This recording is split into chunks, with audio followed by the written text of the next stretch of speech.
Hey everyone, this is Jay Manuel, and welcome to the second episode of On the Gentle Art blog. Last week I gave you guys a short introduction into what this blog is about, which is basically going to cover my jiu-jitsu journey thus far, and is going to touch on some key themes such as science and literature that I find interesting. I'll also be sprinkling in some things that, general interest that I have that, I might find interesting for that specific week. But this is an evolving blog and I guess podcast you could call it. So nothing's really set in stone. Without any further ado, let me jump into this week's theme, which is going to be about learning and adaptation and evolution, and not just in the classical scientific sense, but also in the greater colloquial sense, where we as human beings can't help but change when we're exposed to new experiences and to difficulties, challenges, and things of that nature. Well, without further ado, let me jump into it. If there's one thing that I enjoy, it's learning. I've never been a good student, well, not in the classical sense at least.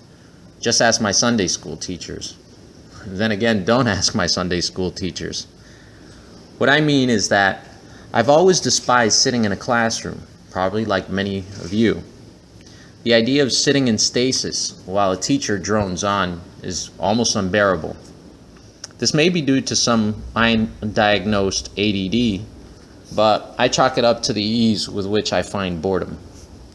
I think that I got lucky to have gone through K through 12 when I did, because I wasn't much for standardized tests, nor for standard tests either. I was a kid who broke 80 on everything just to keep my parental overlords happy, except of course in science. I was drawn to science because I was, and at times still am, a smug little brat. You know, the kid that asked a million questions and most of them were all why? That was me. Though at the time I didn't know that I was being smug. Yes, science placated my entitled sense of wanting to know everything, though I thought I already had that covered. It allowed me to ask the question without being smacked down for asking it because of some hidden insecurity in its power. Again, I refer you to my Sunday school teachers. But science did do one more thing. It let me test my questions, and that made me realize that I didn't know anything. And then one day, I was on the mat some 23 years later, having watched plenty of UFC videos, my mind full of preconceived notions of what Royce Gracie had done, all the way back in 1993 at the first UFC. And I was thinking, okay, I have a basic understanding of what's going on, so I should be okay. But I was dead wrong. Here's where I pull the veil away from jiu-jitsu for those of you that don't already know. There's nothing gentle about the so-called gentle art. What doesn't come through in jiu-jitsu videos and instructional books is its inherent difficulty. You see, I found out quickly that jiu-jitsu doesn't care about your preconceived notions of it, just as science doesn't care what you think. And both jiu-jitsu and science are really quick to dish out some cruel lessons to the uninitiated. So I asked myself, why the similarities between the two? And the only answer I could come up with is this. Jiu-jitsu is science. Physics, to be precise. Walk into any Brazilian jiu-jitsu school and you will undoubtedly see a group of people partnered up and rolling around on the ground, literally trying to rip each other's limbs off or choke each other unconscious. In a friendly way, of course.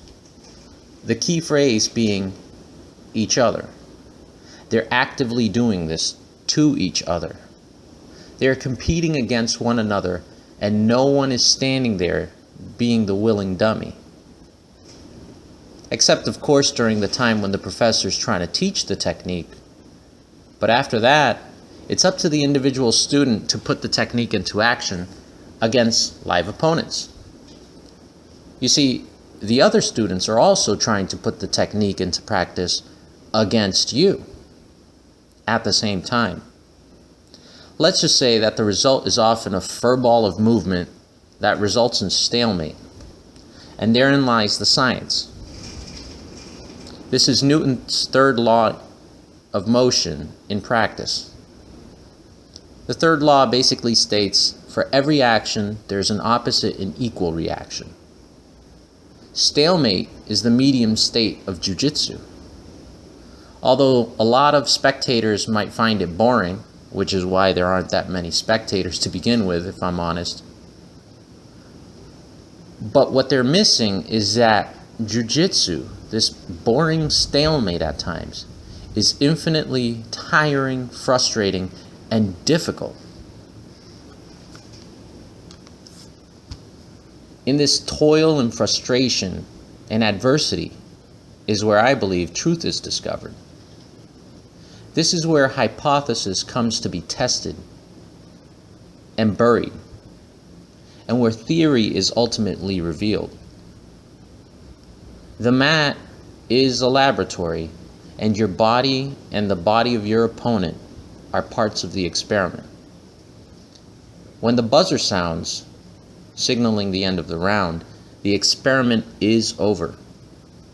You lie on the mats reflecting on your victory or defeat. And for me, that's mostly defeat. Hoping that some small truth was revealed. Hoping that maybe you are one experiment closer to unlocking the physics of Jiu-Jitsu. You are yet again painfully aware that there's no magic to it, and no magic to save you, just the hard science that you have yet to understand. But I personally find comfort in this, because I have many unanswered questions. And I suspect that a lot of you, especially if you're practicing BJJ, have those questions. And maybe those questions extend to beyond the mat. And many of us have questions as to your point of being, your point of existing. But since those questions are very hard to answer and probably will never be answered, I find it a lot easier to reflect on the smaller questions, those questions that I ask myself on the mat.